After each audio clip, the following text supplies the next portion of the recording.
ನಗರದ ಬೆಂಗಳೂರು ಜೋಡಿ ರಸ್ತೆಯ ಎಂಸಿ ಆಂಜನೇಯ ರೆಡ್ಡಿ ವೃತ್ತದಲ್ಲಿ ಜಮಾಯಿಸಿದ ನೂರಾರು ಕಾರ್ಯಕರ್ತರು ಪಕ್ಷದ ಧ್ವಜಗಳನ್ನು ಮತ್ತು ಸಚಿವ ಡಾಕ್ಟರ್ ಎಂಸಿ ಸುಧಾಕರ್ ಭಾವಚಿತ್ರವನ್ನ ಬೀಸುತ್ತಾ ಪಟಾಕಿ ಸಿಡಿಸಿ ಸಂಭ್ರಮಿಸಿದರು.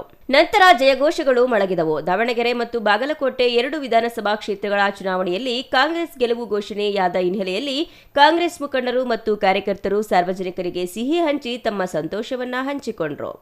ಈ ಸಂದರ್ಭದಲ್ಲಿ ಮಾತನಾಡಿದ ತಾಲೂಕು ಬ್ಲಾಕ್ ಕಾಂಗ್ರೆಸ್ ಅಧ್ಯಕ್ಷ ಮುರುಗಮಲ್ಲ ಲಕ್ಷ್ಮೀನಾರಾಯಣ ರೆಡ್ಡಿ, ಇದು ಜನಸಾಮಾನ್ಯರ ಗೆಲುವು ಮತ್ತು ಸರ್ಕಾರದ ಜನಪರ ಯೋಜನೆಗಳಿಗೆ ಮತ್ತು ಪಂಚ ಗ್ಯಾರಂಟಿ ಯೋಜನೆಗೆ ಸಿಕ್ಕ ಪ್ರತಿಫಲ ಎಂದು ಹರ್ಷ ವ್ಯಕ್ತಪಡಿಸಿದರು. ಮುಖಂಡ ಶೇಖ್ ಸಾದಿಕ್ ಮಾತನಾಡಿ, ದಾವಣಗೆರೆ ಮತ್ತು ಬಾಗಲಕೋಟೆ 2 ಕ್ಷೇತ್ರಗಳ ಉಪಚುನಾವಣೆಯಲ್ಲಿ ಕಾಂಗ್ರೆಸ್ ಗೆಲುವಿನಿಂದ ಕಾಂಗ್ರೆಸ್ ಪಕ್ಷಕ್ಕೆ ಮತ್ತಷ್ಟು ರಾಜ್ಯದಲ್ಲಿ ಕಾಂಗ್ರೆಸ್ ಕಾರ್ಯಕರ್ತರಿಗೆ ಶಕ್ತಿ ಬಂದಿದೆ ಎಂದರು. ರಾಜ್ಯದಲ್ಲಿ ಬಿಜೆಪಿ ಮತ್ತು ಜೆಡಿಎಸ್ 2 ಪಕ್ಷಗಳು 2 ಒಂದಾದರೂ ಕಾಂಗ್ರೆಸ್ ಪಕ್ಷ ರಾಜ್ಯದಲ್ಲಿ ಸುಭದ್ರವಾಗಿದೆ ಎನ್ನುವುದಕ್ಕೆ ಈ 2 ಚುನಾವಣೆಗಳು ಸಾಕ್ಷಿ ಎಂದರು. ದಾವಣಗೆರೆಯಲ್ಲಿ ನಮ್ಮ ಸಚಿವರು ಸೇರಿದಂತೆ ನಮ್ಮ ಕ್ಷೇತ್ರದ ಬೂತ್ ಮಟ್ಟದ ಕಾರ್ಯಕರ್ತರನ್ನ ಕರೆಸಿಕೊಂಡು ಅಲ್ಲಿ ಪ್ರಚಾರ ಮಾಡಿದ್ದನ್ನ ಸ್ಮರಿಸಿ ಎಲ್ಲರೂ ಒಗ್ಗಟ್ಟಿನಿಂದ 2 ಕ್ಷೇತ್ರಗಳಲ್ಲಿ ಗೆಲುವು ಸಾಧಿಸಲಾಗಿದೆ ಎಂದರು. ಇವತ್ತು ಕಾಂಗ್ರೆಸ್ ಪಕ್ಷ ಇವತ್ತು ರಾಜ್ಯದಲ್ಲಿ ಆಗಲಿ ದೇಶದಲ್ಲಾಗಲಿ ಇವತ್ತು ಒಳ್ಳೆಯ ಕೆಲಸಗಳನ್ನು ಮಾಡಿ ಇವತ್ತು ಬಡಬಗ್ಗರಿಗೆ ಇವತ್ತು ಹೆಚ್ಚಿನ ಒಳ್ಳೆಯ ಯೋಜನೆಗಳನ್ನು ಕೊಡ್ತಾ ಇದೆ. ಇವತ್ತು ಮುಖ್ಯವಾಗಿ ಏನು ಪಂಚ ಗ್ಯಾರಂಟಿಗಳು ಇವತ್ತು ನಮ್ಮ ರಾಜ್ಯದಲ್ಲಿ ಏನು ಅನುಷ್ಠಾನಕ್ಕೆ ತಂದಿದ್ದಾರೆ. ಈ ಪಂಚ ಯೋಜನೆಗಳು ಇವತ್ತು ಸಕ್ರಿಯವಾಗಿ ಇವತ್ತು ನಮ್ಮ ರಾಜ್ಯದಲ್ಲಿ ಅದು ಇವತ್ತು ಎಲ್ಲರ ಸಾಮಾನ್ಯ ಜನರಿಗೆ ಕೈ ಸೇರ್ತಾ ಇದೆ. ಮತ್ತು ಇವತ್ತು ಸಿದ್ದರಾಮಯ್ಯನವರ ಮತ್ತು ಡಿ ಕೆ ಶಿವಕುಮಾರ್ ಅವರ ನೇತೃತ್ವದಲ್ಲಿ ಕಾಂಗ್ರೆಸ್ ಪಕ್ಷ ಎಲ್ಲ ವರ್ಗದ ಜನರಿಗೂ ಅದು ಪರಿಶಿಷ್ಟ ಜಾತಿ ಆಗಿರ್ಬೋದು, ಪರಿಶಿಷ್ಟ ಪಂಗಡ ಆಗಿರ್ಬೋದು, ಹಿಂದುಳಿದ ವರ್ಗ ಆಗಿರ್ಬೋದು, ಎಲ್ಲ ವರ್ಗದ ಜನರಿಗೂ ಸಮಪಾಲು ಅಂತಕ್ಕಂಥ ಧ್ಯೇಯನ್ನು ಇಟ್ಕೊಂಡು ಇವತ್ತು ಇಡೀ ರಾಜ್ಯದಲ್ಲಿ ಅಭಿವೃದ್ಧಿಯನ್ನು ಮಾಡ್ತಾ ಇರ್ತಕ್ಕಂಥ ಡಿ ಕೆ ಶಿವಕುಮಾರ್ ಮತ್ತು ಸಿದ್ದರಾಮಯ್ಯವರ ನೇತೃತ್ವದಲ್ಲಿ ಇಡೀ ದೇಶದಲ್ಲಿ ಕರ್ನಾಟಕದಲ್ಲಿ ಕಾಂಗ್ರೆಸ್ ಪಕ್ಷ ಬಲಿಷ್ಠವಾಗಿದೆ.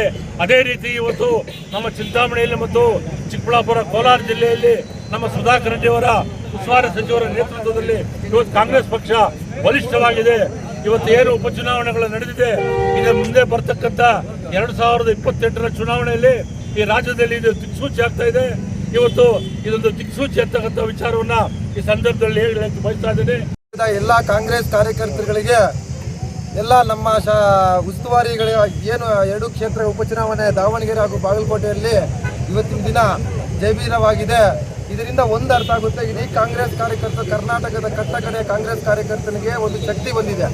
ಯಾಕಂದರೆ 2 ಪಕ್ಷಗಳು ಜೆಡಿಎಸ್ ಹಾಗೂ ಬಿಜೆಪಿ 2 ಪಕ್ಷ ಒಂದಾದರೂ ಸಹ ಕಾಂಗ್ರೆಸ್ ಪಕ್ಷ ಸುಭದ್ರವಾಗಿದೆ 2 ಕ್ಷೇತ್ರದಲ್ಲಿ ಅನ್ನೋದಕ್ಕೆ ಒಂದು ನಿದರ್ಶನ ಆಗಿದೆ. ಇಷ್ಟೊಂದು ಇಡೀ ರಾಜ್ಯದ ಚಿತ್ತಾನೆ ಈ 2 ಕ್ಷೇತ್ರಗಳಲ್ಲಿದ್ದು, ವಿಶೇಷವಾಗಿ ದಾವಣಗೆರೆ ಕ್ಷೇತ್ರ ನಮ್ಮ ಚಿಂತಾಮಣಿ ಶಾಸಕರಾದ ಎಂಸಿ ಸುಧಾಕರ್ನವರು ವಿಶೇಷವಾಗಿ ಮುತುವರ್ಜಿ ತಗೊಂಡು ಅವರ ರಾಜಕೀಯ ಚತುರತೆಯಿಂದ 2 ಜಿಲ್ಲೆಯ ಮುಖಂಡರುಗಳಿಗೆ, ಶಾಸಕರುಗಳಿಗೆ ಕರೆಸಿಕೊಂಡು ನಮ್ಮ ಯುವ ಕಾಂಗ್ರೆಸ್ ಕಾರ್ಯಕರ್ತರನ್ನ ಕರೆಸಿಕೊಂಡು ಬೂತ್ ಮಟ್ಟದಲ್ಲಿ ಬೂತ್ ವೈಸನ್ನು ರಾಜಕೀಯ ಚತುರತೆಯನ್ನು ವಿಂಗಡಿಸಿ ಅಲ್ಲಿ ಯಾವ ರೀತಿ ಗೆಲುವಿಗೆ ರೂಪುರೇಷೆಗಳನ್ನು ಸನ್ನಿವೇಶ ತಗೊಂಬರ್ಬೇಕಂತ ತಗೊಂಬಂದು ಇವತ್ತು 1921 ಅಂತರದಲ್ಲಿ ಗೆದ್ದಿದ್ರೂ ಸಹ ಇದೊಂದು ಗೆಲುವು ನಮ್ಮ ಇಡೀ ಕರ್ನಾಟಕಕ್ಕೆ, ದಾವಣಗೆರೆದು ರಾಜ್ಯಕ್ಕೆ ಚಿಕ್ಕಾಣೆ ಮುಂದಿನ ದಿಕ್ಸೂಚಿ ಆಗಿದೆ. ಹಾಗೂ ಅಲ್ಲಿನ ಎಲ್ಲ ಕಾರ್ಯಕರ್ತರಿಗೂ ಹಾಗೂ ಬಾಗಲಕೋಟೆಯ ಮೇಟಿರವರ ಪುತ್ರರಾದ ಅವರು ಸಹ ಕಾಂಗ್ರೆಸ್ ಗೆಲುವಾಗಿದೆ.